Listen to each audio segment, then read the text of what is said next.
নমস্কার বন্ধুরা, পিউ কিচেনে তোমাদের আরও একবার স্বাগত জানিয়ে আজকের একটা সুন্দর নতুন রেসিপি তোমাদের সাথে শেয়ার করছি। আজকে তোমাদের সাথে শেয়ার করব গোলাপ সুন্দরী পাটিসাপটা।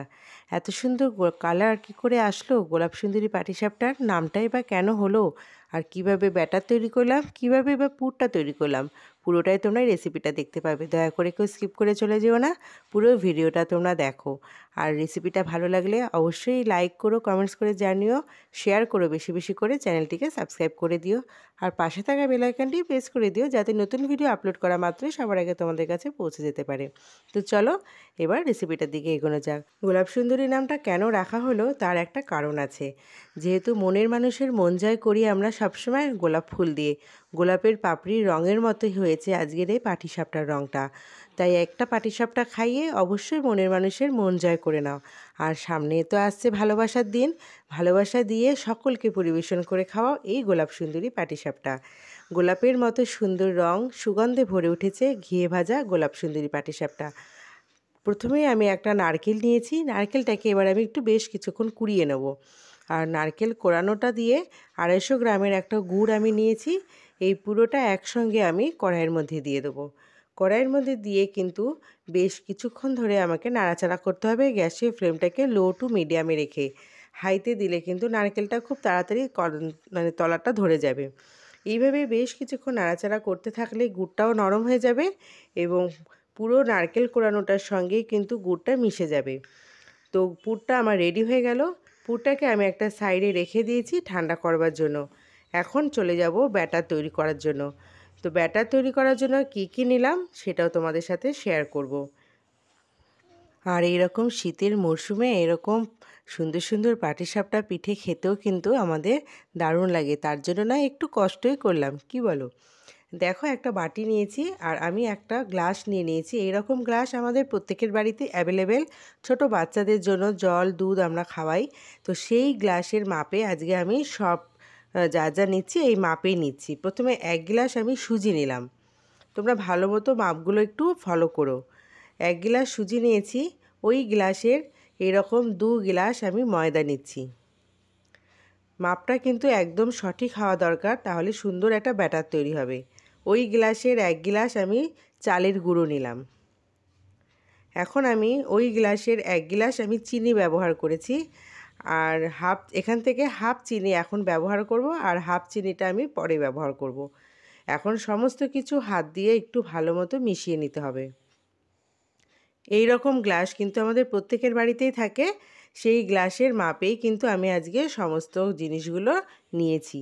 এখানে আমি একটা 10 টাকা দামের এরকম দুধের প্যাকেট মার্কেটে পাওয়াই যায়, সেই 10 টাকার দুধ এখানে আমি ব্যবহার করেছি। দুধের প্যাকেটটা ধুয়ে লাস্টে একটু জল দিয়ে দিলাম। এখন আমি একটু ভালো মতো মাখিয়ে নেব। এখন উষ্ণ গরম জল আমি সামান্য দিয়েছি, প্রায় হাফ গ্লাস মতো উষ্ণ গরম জল এখানে আমি ব্যবহার করেছি।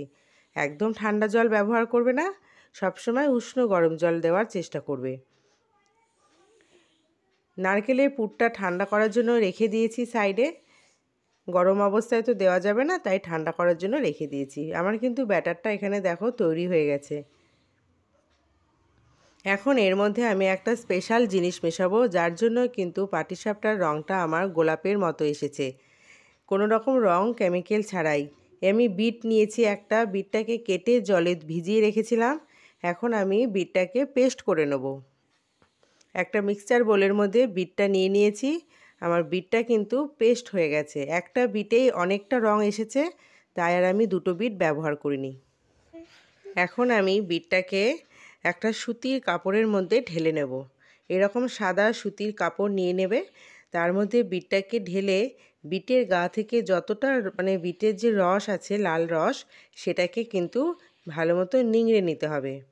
দেখো কি সুন্দর একটা কালার বেরিয়েছে। যতটা পারা যায় এভাবে চিপে বিটের গা থেকে কিন্তু জলটা বার করে নিতে হবে। আমি কিন্তু কোনো রকম রং কেমিক্যাল ব্যবহার করিনি, পুরোটাই কিন্তু এখানে স্বাস্থ্যকর।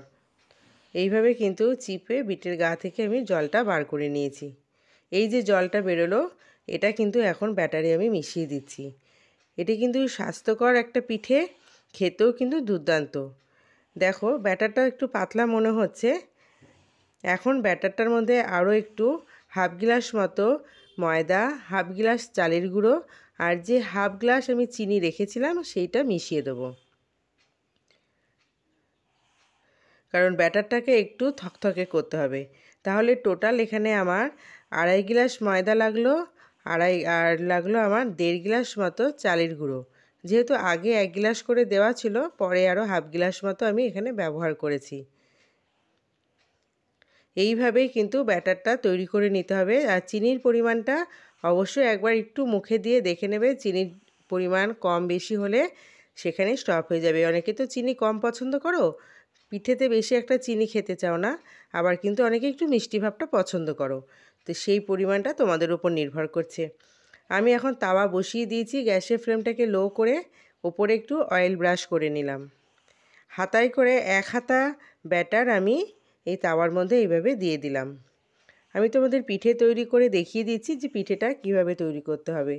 এখন একটা এরকম খুন্তির সাহায্যে পিঠেটাকে চারিদিকে ছড়িয়ে দিয়ে মাঝখানে আমি পুরটাকে দিয়ে দিলাম। তারপর খুব আস্তে আস্তে সাবধানে পিঠেটাকে উল্টে নিতে হবে।